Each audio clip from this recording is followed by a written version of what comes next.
Stanwood Foursquare friends. This week I'm dressed and I'm coming to you from my office, so you might get therapist Kathy tonight, this morning actually for you. And so the question for this week is, how do you take care of yourself when you're so busy taking care of everyone else? Great question.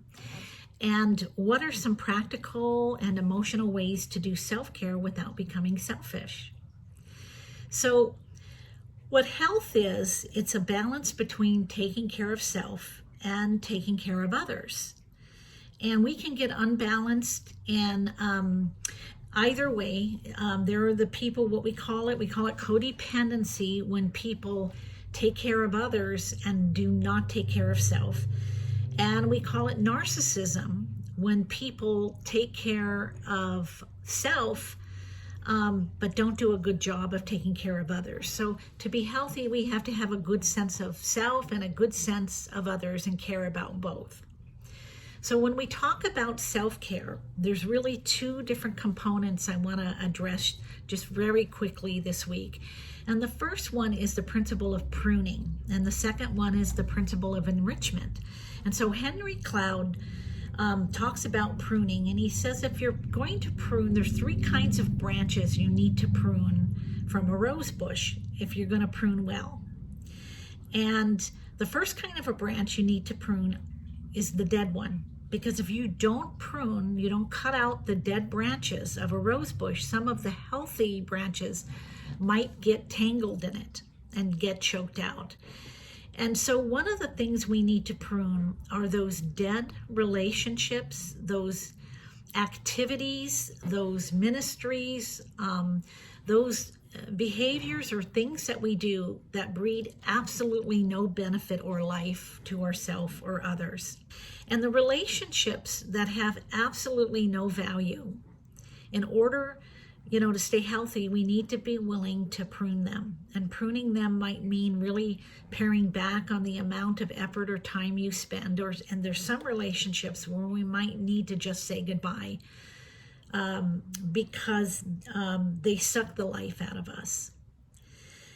There are some activities that we do, that maybe some ministries or small groups that we're attending, where when we get honest with ourselves, we realize, you know what, there's really so little value to me.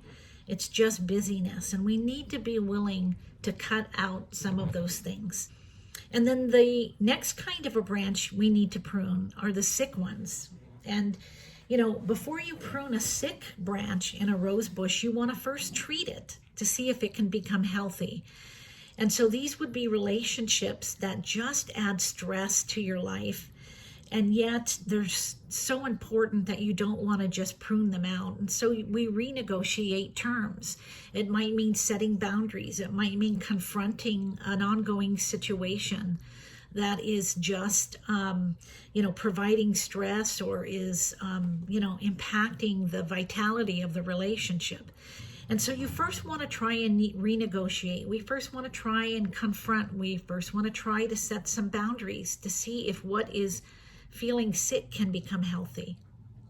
And then the third kind of branch that we need to prune, this is the hardest one. These are the underproducers. And if you've ever if you ever have a rose bush, there are some branches where they are so healthy that the branch is bending under the weight of the beautiful, perfect blossoms that are blooming on it. And then there are some branches where you might have just a few blooms, and they're really not even the best quality. They might be a little, smaller or less vibrant. If you don't prune those branches, it's going to take energy from the branches that are really producing. And though this is the hardest thing to prune. And these are these activities and busyness that are worthwhile. They're not dead. They're not necessarily sick, but they're taking up space in life. But if we try to do everything that everyone in our family wants to do, we can end up hitting burnout really well. And so sometimes in order to be healthy, we have to let go of those things that are the most negotiable, especially if you're in a season where there's a lot being required of you. Now, that's pruning. So that's part of self-care. The second part of self-care is what we call enrichment. And that is increasing the portals in our life of good coming in. And so it's making sure that we're having space for the level of reflection that we need, and the level of just, social engagement that we need. We talk about the 4 pillars of health, and the 4 pillars of health are being physically fit. And so part of self-care is making sure that we're getting adequate sleep. And flash news bulletin, an adult needs 7 to 9 hours a night of sleep. And if you're not getting at least 7 hours of sleep, the phase of sleep that's being compromised the most is the deep delta sleep. And that's the cell regeneration phase. That's what keeps us looking young. And so people who don't get adequate sleep, it leads to an increase of cortisols in our system that can lead to belly fat. It can lead to wrinkles. It can lead to cognitive impairment. We have to make sure we're eating healthy. And some of us, if you're like me, my go-to, is emotional eating when I'm, feeling stressed. And we have to make sure that we're getting the amount of exercise that our body needs. And the second pillar of health is emotionally sound. And we have to ask ourselves, do we run away from problems, or do we hold on to stresses like tightly bound and stress our system out? And so part of healthy self-care is resolving things that are really bothering you. We need to be mentally sharp. And so how good is our concentration, focus, awareness? And if we're having foggy brain, by the way, it means our stress level has gone up. So we need to negotiate for more refreshment. And that might mean, leaving space and maybe even putting it in the calendar, a time for you to just take that walk. And if you don't put it in the calendar, there will be something else that comes along. And I know us. We are the first to compromise on our agendas if somebody else's comes.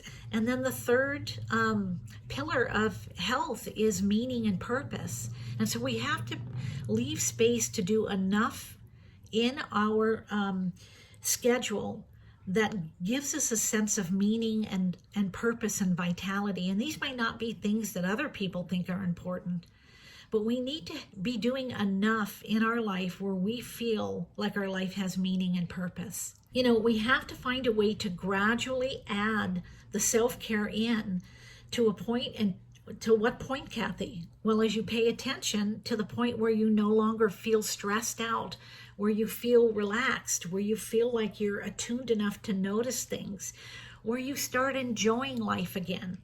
And I promise you, if you've been an overfunctioner and you start moving toward health, you will have people in your life that will think you're being selfish. But that doesn't mean you are. So let's avoid the I'm a do me, and let's gradually add more compassionate self-care. And sit down and ask yourself the questions. What feeds my soul and brings meaning and purpose to my life? What are the things that I do when I was feeling good, when I was feeling energetic? And start adding some of those to your schedule, okay? All right, my loves, I will see you next week. Bye-bye.